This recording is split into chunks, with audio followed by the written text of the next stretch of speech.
అంటే చంద్రబాబు గారు ఎప్పుడు అధికారం చేపట్టినా కూడా ఆయనకి ఛాలెంజింగ్గానే ఉంటుంది. అంటే ఇప్పుడు కూడాను ఆయనకి ముందు చాలా సవాళ్ళు ఉన్నాయనే చెప్పాలి. ఇటు ఒక పక్క రాజధానిని నిర్మించుకుంటూనే మరోపక్క అభివృద్ధి సంక్షేమంపై కూడా దృష్టి పెట్టాలి.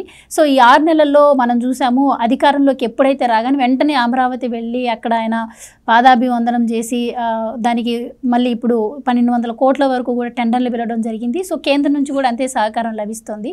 సో ఈ 5 నెలల్లో ఆంధ్రప్రదేశ్ ప్రజల నమ్మకాన్ని చంద్రబాబు గారు నెరవేర్చగలరా మీరేమి? ఏమండి 5 నెలలు కాదు 6 నెలల్లో ఆయన ప్రజల అభీష్టాన్ని ఆయన కనుక్కున్నారు. ప్రజల మన్నన పొందారు ఆయన. ఇప్పుడు అంతకుముందే పొందారు కాబట్టి ఆయన కావాలనుకుని ప్రజలు ఓట్లు వేశారు.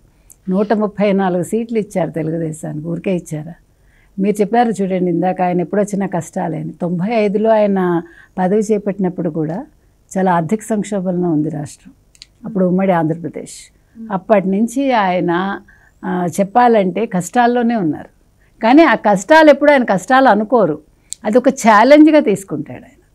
తీసుకుని అది ఒకటి అధిగమిస్తూ ఇప్పుడు చూడండి పరుగు బంధంలో ఇట్లా హర్డిల్స్ వస్తాయి. ఆ హర్డిల్స్ని దూకుతాడు ఆయన. ఆ హర్డిల్స్ నుంచి దూకుతూ ఆయన లక్ష్యాన్ని ఛేదించుకుని ఆయన కరెక్ట్ గమ్యాన్ని చేరుకుంటాడు. ఆ గమ్యం చేరుకోవటంలో ప్రజలు వాళ్ళకేం కావాలో అవన్నీ కూడా ఆయన సమకూరుస్తారు.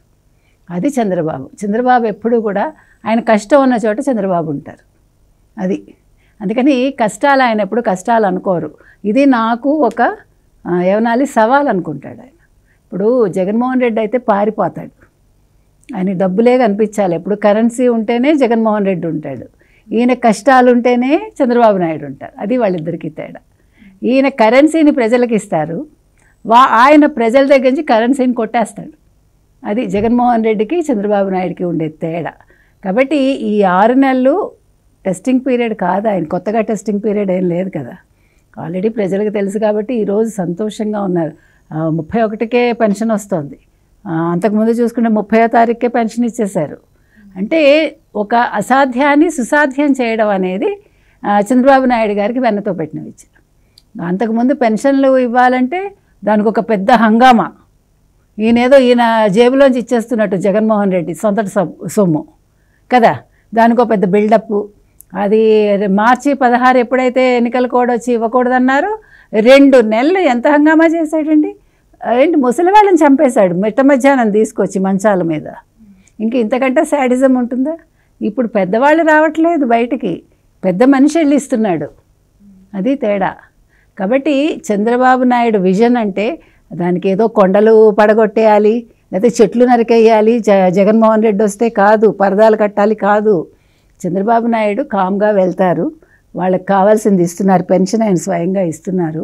వాళ్ళ కష్టాలు తెలుసుకుంటున్నారు. అక్కడికక్కడే అధికారుల చేత వాళ్ళకి కావాల్సినవి ఇప్పిస్తున్నారు. అంటే నోట్ చేయించుకుని ఇమీడియట్గా శాంక్షన్ అయ్యేలాగా చేస్తున్నారు. కాబట్టి ఇప్పుడు కొత్తగా ఆయన ఏం ప్రూవ్ చేసుకోక్కర్లేదండి. 5 ఏళ్ళు కళ్ళు మూసుకుంటే జగన్మోహన్ రెడ్డి ఏమన్నాడు?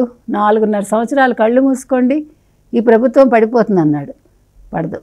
5 ఏళ్ళు కళ్ళు మూసుకుంటే అమరావతి దిగ్విజయంగా మనకు అక్కడ కనిపిస్తుంది. పోలవరం పూర్తవుతుంది. ఇప్పుడు ఈ చెప్పిన హబ్బులన్నీ వస్తాయి. తెలుగు వాళ్ళందరూ వాళ్ళ సొంత రాష్ట్రానికి తిరిగి వెళ్తారు. సొంత రాష్ట్రంలో ట్యాక్సులు పే చేస్తారు. కళకళలాడుతుందండి ఆంధ్రప్రదేశ్. నిజంగా చెప్పాలంటే మనకి భవిష్యత్తు చాలా బంగారుమయంగా కనిపిస్తుంది. నిజంగానండి, ఇది మనస్ఫూర్తిగా చెప్తున్నాను. ఇది ఎవరిని పొగడ్డం కాదు. అంటే ఆంధ్రప్రదేశ్ ప్రజలు 5 ఏళ్ళు పడ్డ కష్టాలకి వాళ్ళకి ఇప్పుడు ఒక విముక్తి లభించింది చంద్రబాబు రూపంలో. కాబట్టి చంద్రబాబు పనితీరేంటో అందరికీ తెలుసు. కాబట్టి ఖచ్చితంగా చంద్రబాబు నాయుడు ప్రజల మనసు గెలుచుకున్నారు. రాష్ట్రాన్ని అభివృద్ధి పదంలో నడుపుతున్నారు ఆయన. రేపొద్దున్న ప్రపంచ పటంలో మళ్ళా ఆంధ్రప్రదేశ్ ఏంటి అనేది ఆయన నెంబర్ 1గా చూపిస్తారు. Please subscribe to Leo news for more videos.